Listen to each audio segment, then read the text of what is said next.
This question was asked in 2002.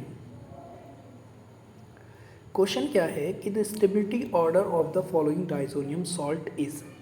आपको ये बताना है कि किसी भी डाइजोनियम सॉल्ट की स्टेबिलिटी का ऑर्डर क्या होता है। अगर हम बात करें यहाँ पर डाइजोनियम सॉल्ट, तो हमको जो डाइजोनियम सॉल्ट दिया है वो दिया है इन्होंने बेंजीन डाइएजोनियम क्लोराइड। अब यहाँ पर समझने की बात क्या है कि जब भी हम बात करते हैं डाइजोनियम सॉल्ट्स की, तो डाइजोनियम सॉल्ट जो होते हैं इसका तुमने जनरली जो यूज़ देखा होगा वो देखा होगा सैंडमेयर रिएक्शन में या फिर गटरमैन रिएक्शन में। इन दोनों रिएक्शन में ये एक प्राइमरी रिएक्टेंट होता है जिसकी हेल्प से हम सिंथेसाइज करते हैं क्लोराइड, साइनाइड्स या फिर आप जितने भी हैलाइड्स होते हैं सारे ही, या फिर नाइट्रेट वगैरह भी बहुत अच्छे से यहाँ से हम सिंथेसाइज कर सकते हैं। तो that is a very perfect reactant to synthesize this a lot of the compounds. We discuss about them all, तो वो डिटेल की वीडियो अलग रहेगी।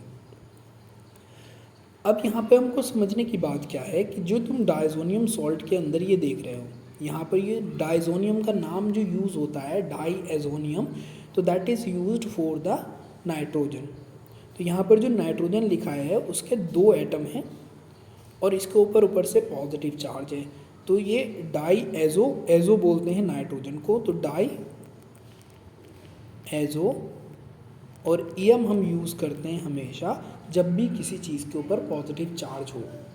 ठीक, अब इसके ऊपर अगर पॉजिटिव चार्ज है तो इसकी जो मेन चीज़ है वो आपको ये समझना पड़ेगी कि यहाँ पर ये इलेक्ट्रॉन दे तो सकता नहीं, तो इसको खुद इलेक्ट्रॉन्स की रिक्वायरमेंट है।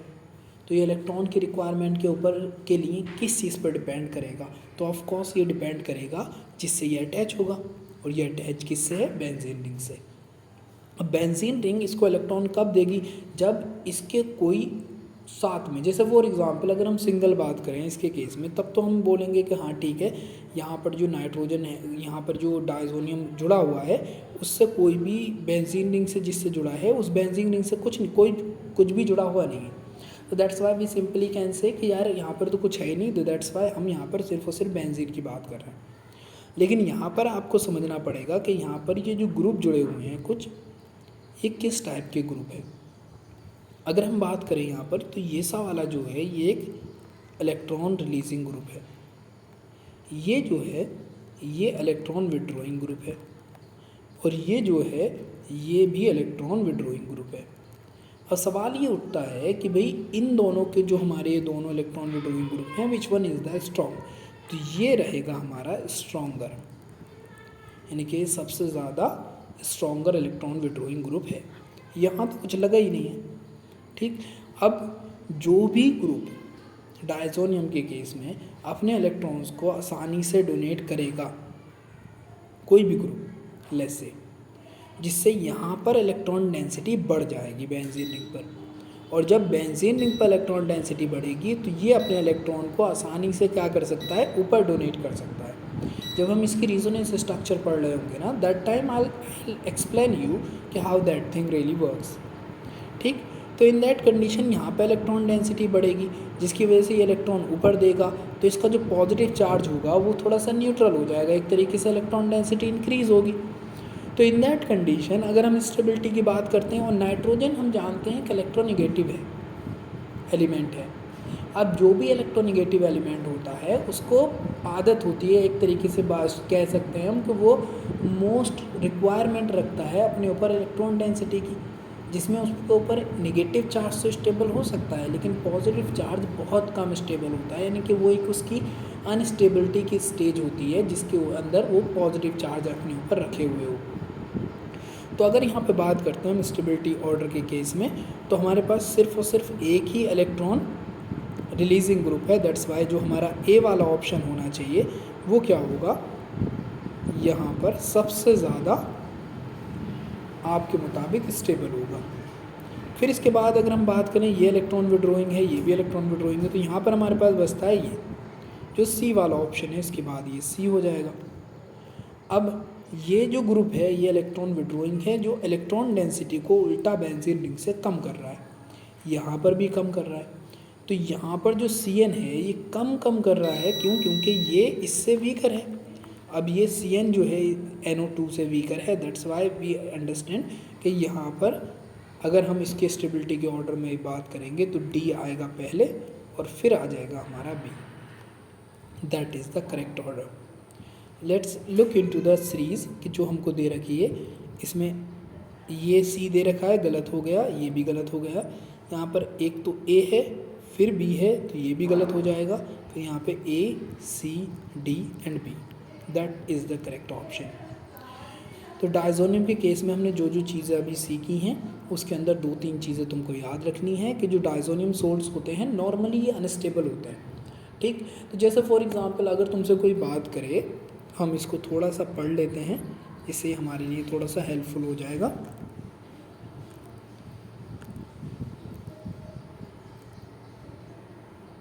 ओके,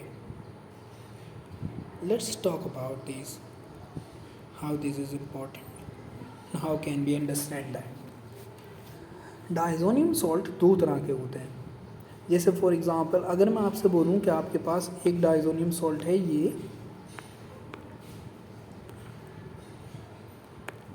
एक डायज़ोनियम सॉल्ट है आपके पास, ये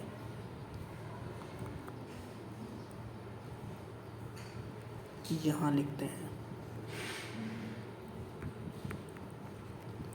what's the problem, CH3 CH2 और यहाँ पर जुड़ा हो N2Cl और इस पर पॉजिटिव इस पर निगेटिव चार्ज, ये कहलाते हैं हमारे एलिफैटिक डायज़ोनियम सॉल्ट। और यहीं पर अगर हम बात करें कि यहाँ पे हमने ली है बेंजीन रिंग और ये जुड़ा है हमारे पास N2 पॉजिटिव Cl निगेटिव, तो ये कहलाता है हमारा एरोमेटिक डायज़ोनियम सॉल्ट, ठीक। अब लेट्स से अगर हम यहाँ पर बात करते हैं कि इन दोनों में, एलिफैटिक में और एरोमेटिक के अंदर कौन सबसे ज़्यादा स्टेबल है, तो ऑफ कोर्स ये सबसे ज़्यादा स्टेबल है। रीज़न है ड्यू टू रिजोनेंस, जितनी ज़्यादा रिजोनेंस होगी इतना ज़्यादा स्टेबल होगा। अब रिजोनेंस के लिए सबसे ज़्यादा ज़रूरी होती है इलेक्ट्रॉन डेंसिटी। अब अगर कोई भी ग्रुप यहाँ पे जुड़ जाए जिसकी वजह से क्या होगा, यहाँ पर इलेक्ट्रॉन डेंसिटी बढ़ेगी और जब इलेक्ट्रॉन डेंसिटी बढ़ेगी तो इसकी स्टेबिलिटी भी क्या हो जाएगी, बढ़ जाएगी। लेकिन in this condition you will notice कि यहाँ पर इलेक्ट्रॉन डेंसिटी बढ़ाने के लिए सिर्फ एक ही इफेक्ट काम कर रहा है, and that is plus I effect, क्योंकि रेजोनेंस तो यहाँ पर है नहीं।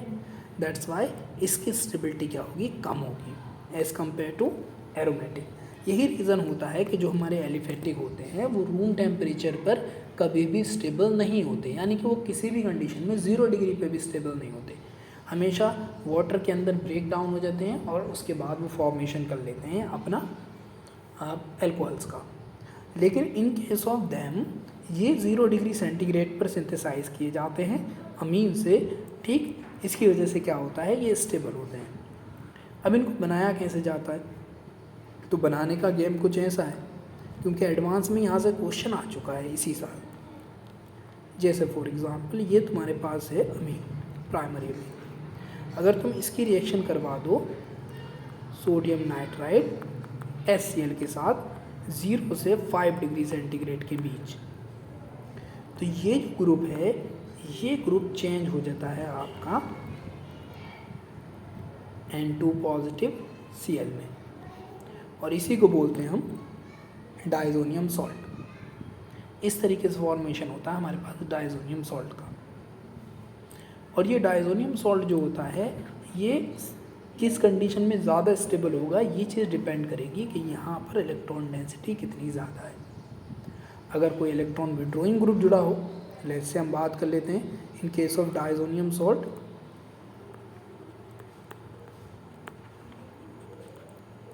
ठीक। एक चीज़ जो तुमको याद रखनी है ख़ास तौर से कि एलिफैटिक तो स्टेबल होते ही नहीं, वो तो जस्ट से जैसे ही वाटर डालेंगे खुद ही हाइड्रोलाइसिस होगा और उसके बाद वो अल्कोहल में ब्रेक डाउन हो जाते हैं।